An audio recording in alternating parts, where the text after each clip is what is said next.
Na realidade, esses últimos tempos que nós estamos vivendo, últimas semanas que nós estamos vivendo no Brasil, todos estamos sendo pegos aí de surpresa com situações que não são muito típicas, né? Eu me lembro que a última vez que eu precisei parar numa fila para comprar qualquer coisa no Brasil, eu era muito pequeno e, na realidade, era uma época com uma inflação muito grande e o meu pai queria fazer um aniversário e ele levava todo mundo da rua no mercado, verdade, para poder comprar mais do que 6 unidades de alguma coisa, porque, na realidade, você não podia um sozinho comprar tudo, então você levava mais pessoas possíveis e cada um podia comprar X quantidades. E isso, eu tenho essa vaga lembrança. Nós estamos falando de muitos anos atrás, né? Numa inflação que comia a gente pela perna, que, na realidade, o pessoal pegava o vale, né, a antecipação do salário no meio do mês, porque se ele não pegasse a antecipação, na realidade, quando ele pegasse todo o salário no mês seguinte, já não valia quase nada. Então, muitos de nós aqui trabalhou nessa época, produziu nessa época e sabe como era ter que administrar uma situação dessa, uma questão muito única. Na época também se parava em fila para comprar veículo, né? Quando lançaram 1.0, primeira vez lá no Brasil, lá atrás, muitos anos atrás, no Brasil, filas, né, para você comprar. Você fazia um consórcio e você ia receber quando tinha disponibilidade. Então, assim, essa vaga lembrança, né, dessa falta de abastecimento, e hoje a gente viveu isso, a nossa realidade no dia a dia, coisas que saem fora um pouco do controle. Na verdade, saem muito do controle. É uma questão muito única e que a gente tem que administrar, coisas que a gente não espera, coisas que não se imaginavam que ainda pudessem existir ou que ainda irão existir no futuro, mas é algo que a gente está tendo que lidar com isso e conviver, e não tem alternativa, porque não tem absolutamente o que fazer. Essa história da gente economizar. Nós mesmos aqui cancelamos os eventos na igreja, para que pudesse todos terem aí, aqueles que têm veículos, terem combustíveis para, obviamente, trabalhar na semana. Mantivemos só o culto de domingo, e assim a gente foi, coisas diferentes, que não são do nosso cotidiano, não são do nosso dia a dia, mas que nós temos que administrar e fazem parte. E muitas preocupações, muitos estresse, muita gente com problemas e problemas causados por essa situação, e a gente vai administrando, e aí não adianta, meu amigo, você querer orar, você repreender o espírito, né, do preço alto. Você administra, você ora para Deus suprir, dá um jeito, mas são coisas que a gente, às vezes, cristão, a gente viu de tudo, né? O pessoal repreendendo e orando, e tem coisas que não é assim que funciona. E não dá, nós temos que administrar de formas diferentes, e assim foi a semana única para todo mundo, e aí o sol nasce para todos, e todos, cristãos e não cristãos, ateus, e todas as religiões e seitas, e todo mundo teve que administrar a mesma situação no mesmo momento, e assim foi, e assim tem sido nossas últimas semanas aqui no Brasil. O que eu quero falar hoje à noite, e eu quero abordar um tema que tem ministrado muito, ou que pelo menos que tem, para mim, sido uma revelação particular. Eu quero poder abrir meu coração nessa noite, e já que nós somos igreja, e igreja é para isso mesmo, eu gostaria de abrir meu coração nessa noite, e nós crescermos juntos, evoluirmos, e eu vou procurar colocar a minha vida numa posição de vulnerabilidade, para que nós possamos crescer juntos e evoluir juntos. Então, peço a compreensão e o carinho de todos em receber essa mensagem. O título dela é: está tudo bem, estar tudo mal. Está tudo bem, está tudo mal. A gente não gosta disso, né? Se está tudo mal, está tudo mal. E eu quero falar hoje, quando você vê esse título na internet, você vai lembrar dessa mensagem: está tudo bem, estar tudo mal. Um dia eu recebi uma ligação de uma rádio, e ele disse: Robson, estamos aqui numa entrevista já o dia inteiro sobre depressão. Não estou com depressão, é só o começo da palavra. Eu sei que todo mundo ficou assim, né? Pô, o cara começou agora. Eu cortei a surpresa, né? Todo mundo fica, vai ser, né? Não, não é. Sobre depressão, o título da pesquisa era: cristão pode ter depressão? Aí eu falei, o que você quer? Quer saber a minha opinião? Eu quero saber a opinião no final, porque agora nós estamos encerrando um dia inteiro de pesquisa, e no final eu vou ligar, eu pensei em ligar para um pastor, para um líder cristão, e perguntar a opinião dele sobre o resultado da pesquisa. E qual é o resultado da pesquisa até agora? Olha, 90% diz que cristão não pode ter depressão. Eu digo, ferrou. Eu digo, e está tudo bem se eu disser o contrário? Cara, fala o que tu quiser, né? Eu vou ligar para tu dá a tua opinião. E ele passou uns minutinhos, ele liga, e aquela voz de AM, de domingo de manhã, sabe como é que é, né? Aí ele liga e diz, aqui ao vivo, o pastor Robson, né, entrando ao vivo. E aí ele pergunta, pastor, né, o que o senhor acha da situação? A pesquisa aqui mostra, os irmãos não acreditam. O que o senhor acha? Eu digo, meu irmão, deixa eu te perguntar o seguinte. Cristão pode ter dor de cabeça? Pode. Cara, é um problema químico, é algo que aconteceu, fruto de algo que não está legal, que alguma coisa não deu certo e acabou sofrendo. E aí eu fui nessa linha e eu digo, cara, é um problema que afeta hoje, só porque é novo, porque não é algo muito discutido, os cristãos acabam não lidando com isso bem e acabam rejeitando. E, na realidade, os cristãos rejeitam qualquer tipo de problema, porque nós somos cristãos. Nós somos super crentes. Onde temos o corpo fechado, nada vai acontecer, tudo é repreendido, e está sempre tudo certo, e se não está, nós vamos orar, e se continua não está, a gente atira óleo, e se não está, a gente dá um jeito, a gente repreende, e já passaram inúmeras ondas no Brasil, e a gente sempre tem uma solução para todos os problemas, não é isso? A gente sempre tem uma solução. Nós temos que ter absolutamente todas as respostas e nós não podemos, afinal de contas, mostrar as nossas fraquezas. Eu me lembro que a primeira vez que eu me prostrei, estava dirigindo um culto, e eu comentei com alguns já, e que eu me prostrei, e a igreja estava cheia, eu fui repreendido, porque eu, como estava dirigindo o culto, jamais poderia ter me prostrado, afinal de contas, eu estava em uma posição de liderança, e o povo não podia saber que eu era fraco. Eu digo, rapaz, eu achei que era uma igreja isso aqui, né? Eu achei que nós vinha para cá para fazer isso, né? Eu achei que se tinha um lugar que a gente fazia isso, era justamente esse, né? Não, mas eu aparentemente estava errado, né? Na realidade, a igreja era para outra coisa. Os aqui na frente são a prova de bala e está tudo certo. E assim foi. E acontece que em Coríntios, no capítulo 11 e no capítulo 12, fala que a igreja de Coríntios estava fascinada com os dons e com as manifestações que estavam acontecendo no meio do povo. E eles estavam impressionados com aquilo, eles estavam tão impressionados com os dons e com as coisas que estavam acontecendo na igreja, que eles estavam valorizando mais as pessoas do que propriamente aquele que deu o dom. Eles estavam valorizando mais as pessoas com os dons do que propriamente quem os concedeu. A graça veio da onde? Veio de algum lugar, e desse lugar era ignorado que era Deus, e de repente eles já estavam comparando os dons e as pessoas do meio da igreja com o próprio apóstolo Paulo.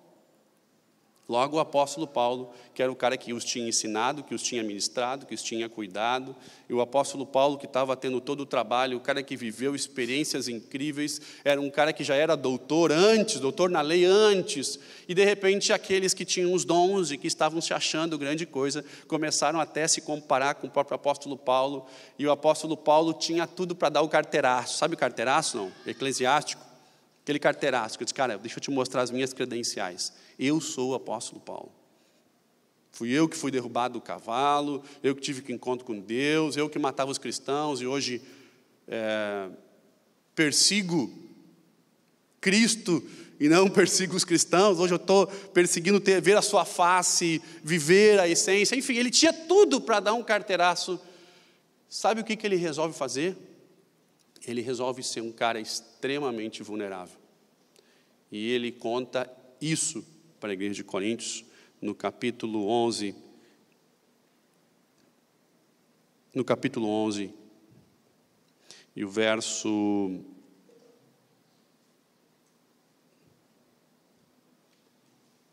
Agora sim, 11, 22 a 30. 2 Coríntios 11, 22 a 30. São hebreus? Eu também. São israelitas? Também eu. São descendência de Abraão? Também eu. São ministros de Cristo? Eu ainda mais. Em trabalhos, muito mais. Em açoites, mais do que eles. Em prisões, muito mais. Em perigo de morte, muitas vezes. Recebi dos judeus 5 quarentenas de açoites menos 1. 3 vezes fui açoitado com vara. 1 vez fui apedrejado. 3 vezes sofri naufrágio. 1 noite e 1 dia passei no abismo. E o meu iPad acabou a bateria. O diabo se levantou aqui, agora voltou, desligou e voltou aqui. Isso não está na Bíblia. Obrigado. Eu não posso ler ali porque eu preciso aumentar o tamanho da letra aqui, ó. E aqui. Vamos de novo. 3 vezes fui açoitado com varas.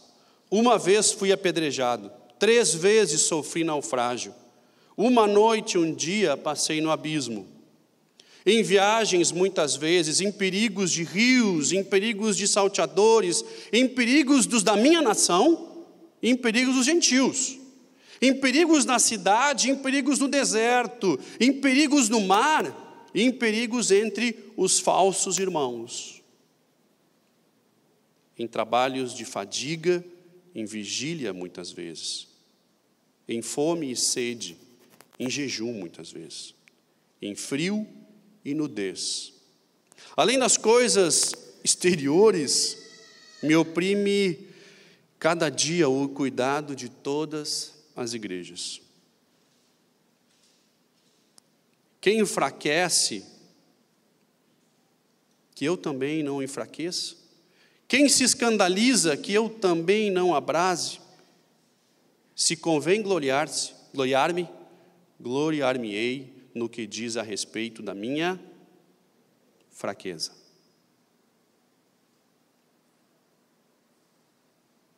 E tu achando que teve um dia ruim hoje, né? Aí tu lê isso aqui e diz, bicho.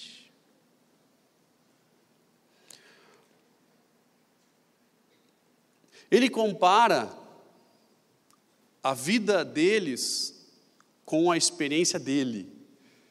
E diz assim, vocês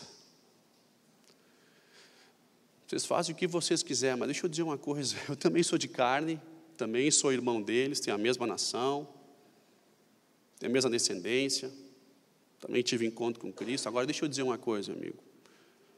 Eu padeci muito, muito. Já vivi situações únicas. A minha realidade é essa. Essas são as minhas credenciais. As minhas credenciais são o que eu vivi. As minhas credenciais são o que eu passei. As minhas credenciais não são os meus dons, não é o meu ministério, não é os views das minhas postagens, não é a minha fama, não é o meu dinheiro, não é o meu talento. Eu sou Paulo e eu vivi isso. Essa é a minha realidade. A minha realidade é uma realidade dura, é uma realidade difícil, é uma realidade de sofrimento. Às vezes já passei fome, já passei frio, já fiquei perdido no mar, fiquei abandonado no abismo. Eu já apanhei, eu já corri risco de ser assaltado pelos estrangeiros e por vocês mesmos, o povo da minha nação.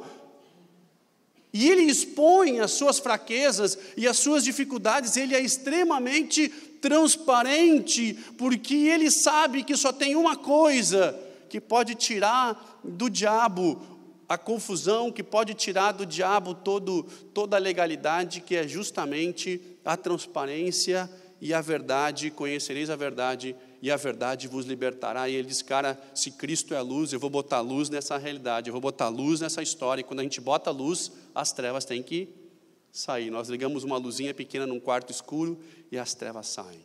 Por quê? Porque a luz entrou. E ele expõe a sua vida, e ele é transparente com a sua vida, e o que eu acho fantástico é que a igreja é justamente isso, e ele expõe para a igreja isso. Ele diz, igreja é isso. Igreja não tem o glamour, é isso. Se eu tenho que trabalhar, eu trabalho. Se eu estou em dificuldade, eu trabalho. E se eu já passei frio, passei. Se eu tinha como investir, eu me vestia. Se não, está tudo certo. Ele expõe a sua transparência, ele expõe a sua realidade. E ele diz, cara, eu já sofri muito. Eu já apanhei muito. A coisa é assim. Assim é a igreja. E se nós vamos fazer uma igreja, ele diz aqui em Coríntios, deixa eu começar certo. Deixa eu começar dizendo o que de fato é, e logo depois vem toda a história que ele desenrola em cima de Coríntios, a forma com que ele encoraja, e por aí vai. Mas ele é duro, ele é firme, e ele é transparente. Ele tinha que provar que ele era bom quando ele entrava nas igrejas, porque o pessoal, quando ele entrava nas igrejas, ele era conhecido como um cara que perseguia os cristãos. Eu duvido que quando ele entrava numa igreja, alguém orava de olho fechado, né? Tu viu quem chegou? É Paulo. A adoração é assim, né? Não, eu conheço a fama dele, cara. Essa é a realidade, e o Evangelho trata assim as coisas, ele trata com essa transparência e com essa verdade, e as coisas são assim. Me ligou um camarada que ele não precisava de ajuda, na verdade ele ligou porque um escândalo veio à tona, e ele ligou porque recomendaram que falasse comigo. Ele me liga e disse, cara, eu estou com uma dificuldade, eu sou um líder de uma igreja, assim, e eu cometi um erro sério, eu caí, e a situação ficou exposta, e eu disse, cara, deixa eu dizer uma coisa, eu não sei se é verdade ou não a tua história, não sei se o teu erro de fato é verdade ou não, mas deixa eu dizer uma coisa, se você expôs, se você tratou, se você botou luz, se você chamou aqueles que interessavam, se você chamou a sua família, se você chamou a sua liderança, e se você tratou isso, Deus vai vir de uma forma ainda maior sobre a sua vida, e as coisas ainda vão ser ainda superiores, porque você abriu uma realidade, você tratou um problema, você expôs uma dificuldade, você foi contra um sistema que hoje é um sistema onde nós escondemos. O importante hoje é você aparecer bem na sua imagem, nas redes sociais, mas a sua realidade pode estar um lixo. Então esse sistema a gente traz para dentro da igreja e quer fazer a mesma coisa, onde a imagem importa, onde o cara esquece a tua imagem, porque quem te levanta é Deus, quem te honra é Deus. Então fala o seguinte, amigo, a gente se humilha para ser exaltado. Quando nós estamos fracos, aí nós estamos fortes. Essa é a lógica, a gente perde para ganhar. No Evangelho é o contrário, que como Ele que levanta, então a gente se sujeita a Ele. E eu falei para ele mais, cara, se tu fez tudo isso, tu foi transparente, tu pode contar comigo. Eu vou ministrar na tua igreja, eu vou te ajudar a levantar esse ministério. Tu pode contar comigo. Se tu foi transparente, foi real, foi verdadeiro, Deus vai te honrar e vai te levantar. E você vai ir para um outro nível. Pode me ligar, se você fez tudo isso, você pode me ligar a qualquer hora, que eu vou ministrar na tua igreja e vou ajudar aí. Nunca mais me ligou.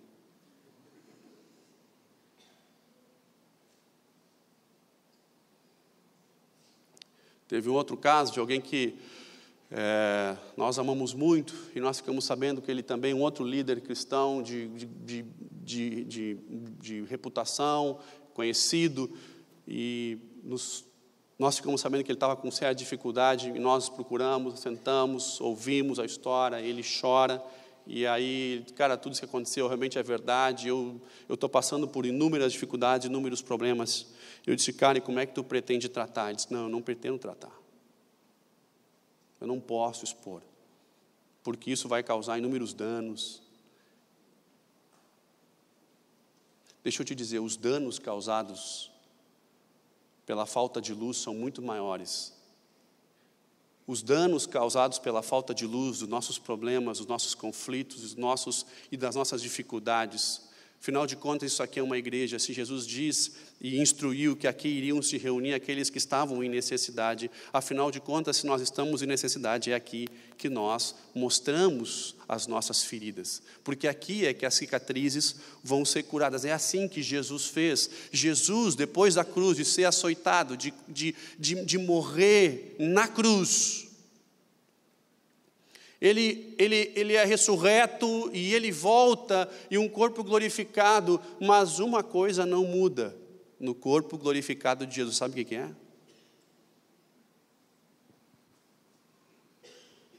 As cicatrizes. Interessante que num corpo glorificado as cicatrizes continuam, e Tomé tinha dúvida se Cristo era Cristo, e ele diz: chega aqui, Tomé, olha as minhas mãos. Porque as cicatrizes nos dizem o que nós vencemos. Os diplomas só dizem o que nós aprendemos, mas o que nós vencemos são mostrados pelas cicatrizes da nossa vida. E Cristo diz: Tomé, quer ver que eu venci? Isso aqui não foi uma lição, não foi uma experiência, simplesmente eu venci a morte. E as minhas cicatrizes eu carrego porque eu as exponho. Olha que coisa fantástica, que Deus permite que Ele mostre as cicatrizes da sua vitória para todos que quiserem ver. Isso foi talvez um ato de amor e de transparência e de luz, como Ele é a luz para o nosso caminho, e Ele é a luz nessa situação, e Ele diz: Tomé, pode botar a mão, porque eu venci. As cicatrizes nos dizem o que nós vencemos. E hoje nós temos uma situação complexa no nosso tempo em que nós vivemos, onde o objetivo maior é justamente o contrário. O objetivo maior é justamente escondermos o máximo possível. Quanto mais escondermos, melhor. Quanto menos transparência, melhor. E assim nós vamos carregando a nossa vida, e especialmente dentro da igreja, o único lugar que, afinal de contas, nós não deveríamos esconder as nossas feridas, porque aqui nós as curamos, aqui elas cicatrizam. Mas nós não queremos esconder, nós não queremos mostrar, porque demanda um processo, demanda cura, demanda tratar, demanda mexer. Então nós optamos por não as expor, justamente no único lugar em que nós deveríamos expor. Essa situação toda de greve nos transportes saiu totalmente do controle e mudou a nossa vida. Que controle que nós poderíamos ter se não havia combustível? Nenhum. Aqueles que têm veículos, guardam, tiram selfie. Ele não servia para muita coisa a não ser isso. Você não tem controle, mas e os efeitos disso? Bem, os efeitos vão vir, mas nós continuamos sem controle. Mas e a ansiedade, e o estresse, e os problemas que são causados? Sim, eles têm uma consequência, mas nós não temos controle. Muitas coisas nas nossas vidas que acontecem, nós não temos controle. Nós não temos controle, por exemplo, se o câmbio sobe ou se o câmbio desce. Alguém aqui tem o controle sobre o câmbio, me procura no fim do culto. Mas nós não temos esse controle. Nós não temos controle sobre os preços de absolutamente tudo. Nós não temos controle se o Trump resolve mudar lá nos Estados Unidos uma vírgula numa lei e afeta a nossa vida aqui. Nós não temos controle se chove muito, se chove pouco. As coisas acontecem e os problemas vêm, e os estresses vêm, as ansiedades vêm, e nós temos que lidar com isso. A questão não é se o problema, se eu vou ter mais problema ou menos problema. A questão é como eu vou lidar quando tiver problemas. A questão não é se vai haver, eu oro para que não haja tempestade no mar enquanto eu estiver navegando, eu oro para que Cristo esteja comigo no barco. Porque se Ele está no barco, não importa se a tempestade vem.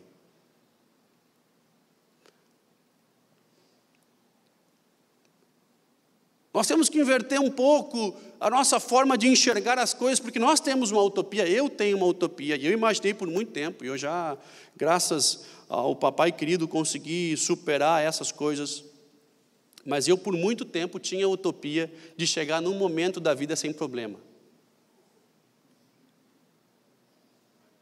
Mas a gente acha, não,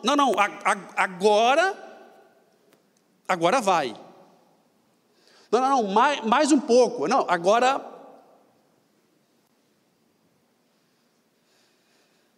Sabe aquela história de mar de rosas? Não é assim que funciona, cara. Essa não é a realidade. A minha realidade, o pessoal ora para ter menos problema. Sabe que a força dele se aperfeiçoa em nós justamente na fraqueza. Quando nós somos fracos, aí sim Ele é forte. E nesse momento é que nós vemos a manifestação do Senhor na nossa vida. Quando você quer conhecer alguém, eu costumo dizer, você quer conhecer alguém, conheça ela numa situação difícil. Porque numa situação confortável, todo mundo é bom. Numa situação difícil, numa situação de estresse, numa situação de crise, numa situação de tensão, numa situação de necessidade, aí você conhece o caráter do camarada.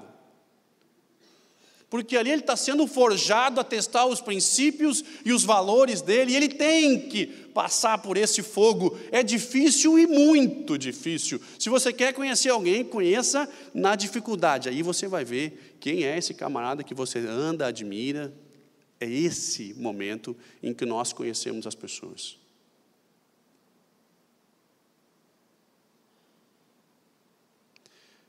E eu sei que nós não temos controle de tudo. Eu sei que muitos de nós estão passando por sérias dificuldades.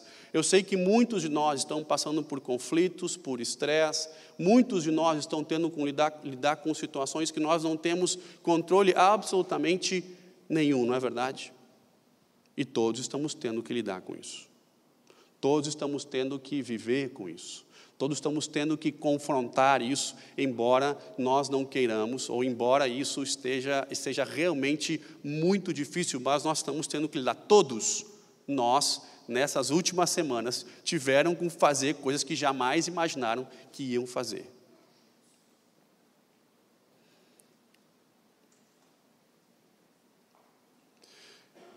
Eu fui no mercado ver se tinha essa bombona. E eu estava com vergonha de dizer para o pessoal do mercado que eu queria para botar gasolina. Porque eu acho que todo mundo ia lá e dizia, não, eu queria uma bombona grande. Ele me dava uma térmica de água para chimarrão. Eu digo, não, bombona, mas de água mineral? Não, não é água mineral. Eu queria para botar assim, coisa dentro, produto químico dentro. O que dentro? Assim, tipo, produto químico, assim. Tipo, se eu quiser esvaziar a piscina, por exemplo. E os produtos químicos, por exemplo, ir dentro. E depois reutilizar algo que dure. Certo, ele olhava para mim, cara, tu quer botar gasolina dentro aí, cara. Mas a minha vergonha de ter que lidar com uma situação... É assim que funciona. Eu sempre fui um cara ansioso por natureza. Eu sempre fui. Os caras que me conhecem sabem disso. Eu sou ansioso para resolver problemas, eu sou ansioso para dar resposta, eu sou ansioso para alcançar, para atender, e eu sempre fui. E à medida em que a nossa vida foi evoluindo, com o passar dos anos, e eu pegando mais responsabilidade, assumindo situações mais complexas e mais difíceis e exigiam cada vez mais de mim, eu ficava ainda mais ansioso. Eu me lembro que nós não tínhamos filhos ainda, e eu acordei de madrugada com uma dor no peito terrível. Eu tinha 28 anos, uma dor terrível no peito. E eu dizia, cara, é um ataque cardíaco, eu vou morrer, e eu acordei, a minha esposa sempre muito atenciosa, sempre muito prestativa, e eu disse, eu estou com uma dor muito grande no peito. E ela diz, mesmo? Eu disse, mesmo, eu estou muito mal. E eu preciso ir para o hospital. E ela disse, cheio de graça, de unção. Ela disse, tá, qualquer coisa, me liga se tu tiver problema.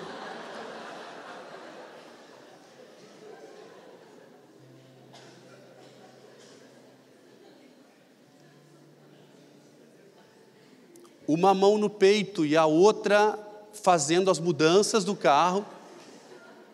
Eu vou para o hospital e sento na sala de emergência de madrugada, sozinho. Que jeito de morrer, eu pensei.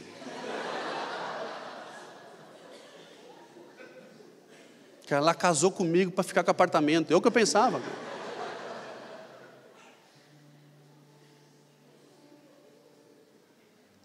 E aí ele faz todos os testes, o médico, ele diz, não, cara, tu teve um ataque de ansiedade. Qual é o que tu está fazendo? Não, cara, eu estou com um trabalho assim, trabalho aqui, atendo aqui algumas prefeituras, blá, blá, blá. Enfim, contei para ele. Ele disse, cara, é um trabalho que te exige muito, é novo para ti, e isso está te exigindo muito, teu corpo está reagindo. Eu digo, cara, isso não existe, o corpo reagir. E assim foi mais algumas vezes, eu sempre brinco, né, que eu fico muito ansioso, tenho um problema e não durmo, e vou orar, mas até aí tudo bem, porque eu sempre fui assim, está tudo certo. Há alguns meses atrás, eu fiquei muito atacado com uma situação que aconteceu no final de semana, e vim para o culto muito atacado com aquilo, e depois eu fui embora do culto, e a Raquel perguntou, e daí tudo bem? Eu até preguei naquele dia, mas eu estava muito, muito preocupado. E ela falou, Robson, tu está muito preocupado ali no normal com essa situação. Não deveria te preocupar tanto assim, eu sei, até acho estranho, que eu estou realmente muito preocupado. E aquela preocupação que nunca termina, né? Você vai indo e você resolve, mas continua preocupado com o outro, e sempre tem alguma coisa, você sempre tem alguma coisa preocupada, alguma preocupado, isso nunca termina. E hoje pela manhã eu acordo suando frio. Não estava com gripe, não estava com febre, mas suando frio. Eu digo, cara, já suei frio algumas vezes assim pela manhã, que eu acordo suando frio. E de repente Deus começa a me lembrar várias situações que eu já passei, porque ontem eu fui dormir com dor no peito. Mas é muscular, é dor no peito. Acordei suando frio, digo, tem coisa errada. Vou buscar alguns contatos e algumas informações. E eu me dei conta que eu estava tendo um surto de ansiedade.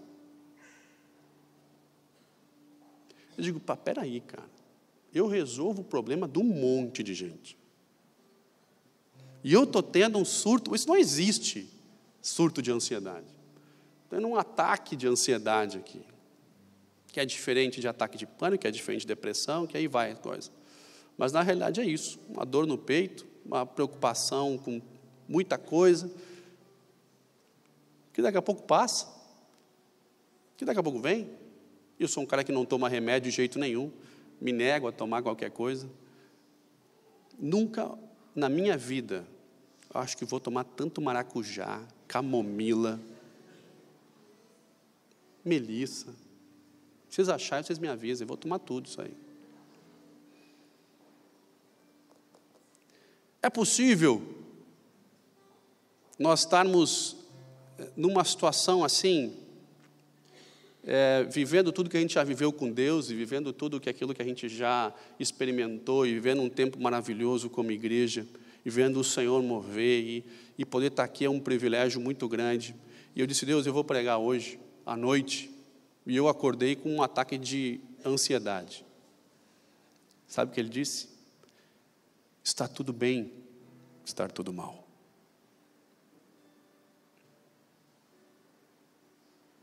Porque nós somos igreja. E as cicatrizes nos mostram o que nós vencemos. Se isso é igreja, e se nós estamos aqui para isso, esse lugar tem que ser um lugar de luz. E quando nós expomos as dificuldades do nosso casamento, nosso caráter, do nosso andar, do dia a dia, quando nós expomos as dificuldades que nós temos de poder viver como Cristo nos ordenou que vivêssemos, está tudo bem. você botar luz, porque esse é justamente o propósito pelo qual nós estamos aqui nessa noite. Você não saiu da sua casa para perder tempo. Você não saiu do seu lar para não chegar aqui e não ter uma experiência sobrenatural com Deus. Escute, eu não vou perder a chance de ver o mover de Deus por querer esconder uma necessidade. Se Cristo, se Paulo, se os discípulos tiveram a capacidade de mostrar suas cicatrizes e até hoje serem lembrados,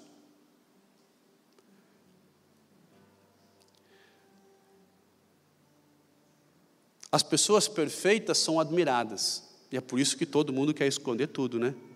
Porque os perfeitos são admirados, mas os imperfeitos influenciam.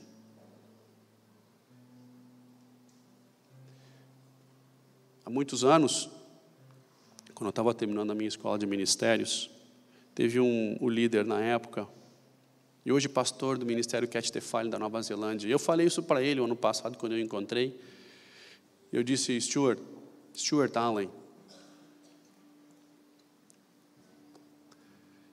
ele não era um pastor naquela época, e ele repreendeu os alunos por terem rompido um horário, uma regra, e voltaram muito mais tarde do que devido, e ele repreende as pessoas, aqueles alunos, na frente de todos, ele repreende, e diz que isso não deveria ter acontecido, que ele estava ali para proteger todos, e que isso não poderia se repetir. No dia seguinte, ele pega o microfone de novo, e ele diz o seguinte, as pessoas envolvidas no episódio de ontem me procuraram e me contaram o que realmente aconteceu. E na rádio eles tiveram um problema com o carro, não conseguiram chegar, eu não dei nem a chance deles falarem. E eu os repreendi. Eu quero dizer o seguinte, que eu preciso que eles me perdoem. Eu preciso que todos vocês me perdoem. Esse não é a postura de um líder, ter agido dessa forma. Eu quero que todos vocês me perdoem.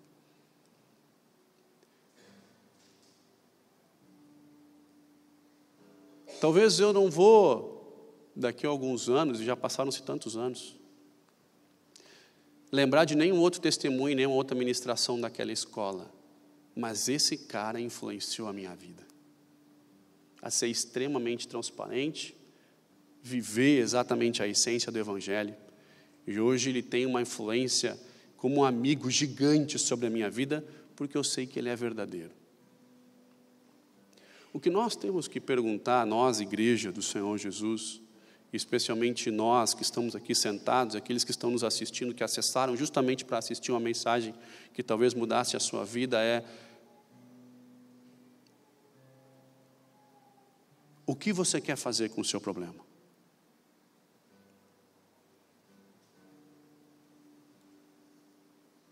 Há pouco tempo um casal me procurou e ele me disse: Robson, nosso problema é assim, assim, assim. Eu disse: cara, posso te dar um conselho? Te dar alguns conselhos. Eu dei alguns conselhos. Passado algumas semanas, aquele conselho que eu imaginei que iria mudar tudo, nós encontramos um do casal, né, encontramos ela, e eu perguntei: aí, o que vocês optaram por fazer para resolver o problema? Optamos por fazer nada.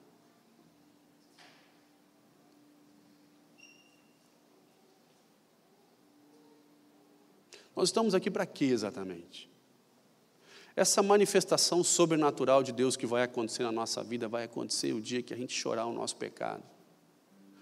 Nós estamos procurando um evangelho que nos ensine e que nos dê um modelo de sucesso, mas o evangelho é um modelo de arrependimento. Teve um irmão que nos procurou há pouco tempo atrás de uma outra igreja, e ele queria saber as dicas de sucesso comigo, e ele me alugou por 3 horas. Para saber as dicas de sucesso. Depois das 3 horas que ele falou, e eu falei para ele: rapaz, eu estou uma coisa errada, cara. Você veio para saber dica de sucesso para a sua vida. O evangelho não tem nada a ver contigo, tem a ver com ele. Você falou 3 horas do que você quer para a sua vida, você sequer tocou ele. Você sequer perguntou como é que você pode encostar nele, como é que você pode crescer nele, como é que você pode resolver os seus problemas para ficar mais perto dele. Eu não estou entendendo que evangelho é esse. Que nós somos modelos de sucesso, pregando mensagens que vão transformar a nossa vida, quando na realidade a mensagem do Evangelho é: arrependei-vos, porque é chegada a hora, é chegado o reino dos céus. Esse é o modelo, essa é a vida verdadeira. Quando eu choro a minha necessidade, o meu problema com Ele, quando eu não omito dEle, quando eu sou extremamente transparente com Ele. É por isso que Ele diz: entra no teu quarto, e domingo passado nós falamos sobre isso, entra no teu quarto, fecha a tua porta e vai ter o teu momento com Ele, porque aquele a qual tu está orando em secreto também te recompensa em secreto. É ali que a coisa acontece. Esse é o Evangelho que nós estamos falando. Eu sei que você está entendendo o que eu estou dizendo. Eu sei que você está me entendendo.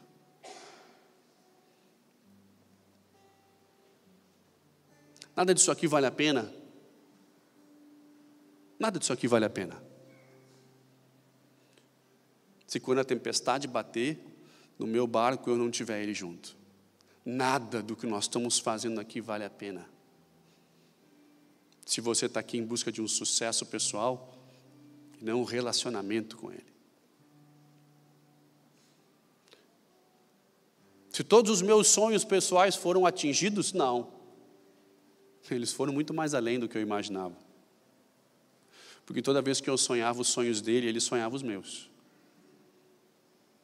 E quanto mais tempo eu perdia com ele, mais tempo ele cuidava de mim, da minha família e do meu futuro. Essa é a regra. A gente desce para subir, a gente humilha para se exaltar, a gente perde para ganhar, e quando eu sou fraco, aí é que eu sou forte. Essa é a regra de um evangelho verdadeiro, e é por isso que Cristo pagou um alto preço, para que você pudesse ver as suas cicatrizes curadas, saradas, dizendo assim: cara, agora valeu a pena. Vamos ficar em pé?